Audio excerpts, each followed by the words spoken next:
मेरा आप सभी को नमस्कार। मेरे यूट्यूब चैनल सीके हिंदी सागर में आप सभी का स्वागत है। जैसा कि आप देख पा रहे हैं कि आपने पहले पार्ट में यहाँ तक देखिए, यहाँ तक आप लोग पढ़े थे, देख पा रहे हैं सभी लोग। अब आप लोग यहाँ से पढ़ेंगे तो प्रारंभ किया जा रहा है। यह कहकर यमराज चल दिए। क्या यह प्रकृति का नियम है? मैं इसे बदल नहीं सकता। यह कहकर यमराज चल दिए। सावित्री पुनः यानी दोबारा उनके पीछे पीछे चल पड़ी। किनके? यमराज के पीछे।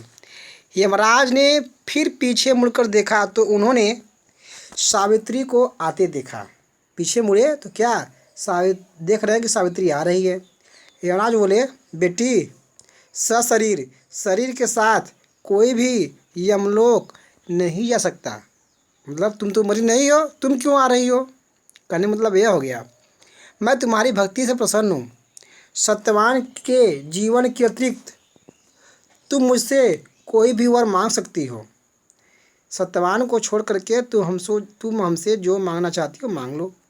सावित्री ने कहा, आप मुझे वर दीजिए कि मेरे नेत्रहीन सास ससुर, मेरे नेत्रहीन जिनकी आँख नहीं है, वो सास ससुर सोने के कटोरे में अपने पोते को दूध पीते हुए देखें। कि जो मेरे सास ससुर हैं वो अपने पोते को क्या सोने के कटोरा में दूध पीते हुए देखें। अभी तो 1 ही वर्ष हुआ है, सत्यवान का कोई पुत्र नहीं है, तो फिर पुत्र वह कहाँ से आएगा? सोचिए यहाँ पे क्या इनका दिमाग देखिए सावित्री का। आप मुझे वर दीजिए कि मेरे नेत्रहीन सास ससुर सोने के कटोरे में अपने पोते को दूध पीते हुए देखे। बड़े चालाकी। आगे देखेंगे। यमराज ने कहा, तथास्तु, ऐसा ही हो। और वे आगे चल दिए। फिर क्या होता है? सावित्री फिर से उनके पीछे पीछे चल पड़ी। किसके? यमराज के। उसने अभी यमराज का पीछा नहीं छोड़ा, पीछे पीछे जा ही रही है, मान नहीं रही है। अब यमराज को थोड़ा क्रोध आ गया। क्या गया? यमराज को क्रोध आ गया, गुस्सा आ गए। वे बोले, सावित्री, तुम प्रकृति के नियमों का उल्लंघन कर रही हो। अब तुम वापस चली जाओ, वरना मैं तुम्हें श्राप दे दूंगा। तुरंत भाग जाओ यहाँ से, तुरंत चले जाओ, नहीं मैं तुम्हें श्राप दे दूंगा। सावित्री ने विनम्रतापूर्वक कहा, हे देव, आप व्यर्थ ही नाराज हो रहे हैं। आपने मुझे अभी अभी वरदान दिया है कि मेरे सास ससुर सोने के कटोरे में अपने पोते को दूध पीते देखे। आपने मुझे अभी अभी वरदान दिया है कि मेरे सास ससुर अपने पोते को सोने के कटोरे में दूध पीते हुए देखे। आप यह तो बताइए कि आपका यह वरदान कैसे पूरा होगा? मेरे पति अपने माता पिता इकलौते पुत्र हैं, अतः इन्हीं का पुत्र इनका पोता होगा। देखिए दिमाग। मेरे सास ससुर क्या है? उनके पास एक ही बेटा है, ठीक है। वह कौन है? सत्यवान। माता पिता इकलौते पुत्र हैं और उन्हीं का पुत्र होगा मेरे सास ससुर का पोता। जब आप मेरे पति को ही अपने साथ ले जा रहे हैं, क्या कर रही हैं? जब आप मेरे पति को ही अपने साथ ले जा रहे हैं, फिर चलते हैं अगले पेज पर। ले जा रहे हैं तो आपका वरदान पूरा कैसे होगा?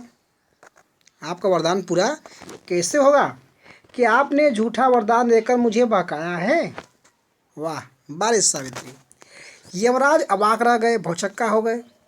बिना सोचे समझे वरदान देकर वे फंस गए थे।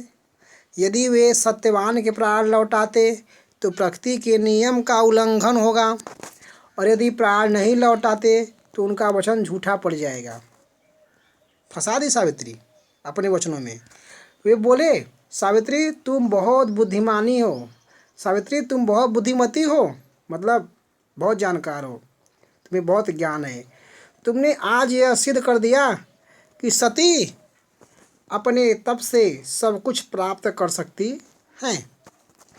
लो, मैं तुम्हारे पति के प्राणों को लौटा रहा हूँ। सावित्री उस पेड़ के पास लौट आई जहाँ वह सत्यवान का शरीर छोड़कर गई थी। उसने देखा कि सत्यवान बड़ी बेसब्री से उसका प्रतीक्षा कर रहा था। सत्यवान ने उसे कहा, सावित्री, तुम सचमुच देवी हो। तुमने अपनी भक्ति से प्रकृति के नियम को भी बदल दिया। आप लोग वीडियो को रोक करके भली भांति शब्दार्थ को लिख लेंगे।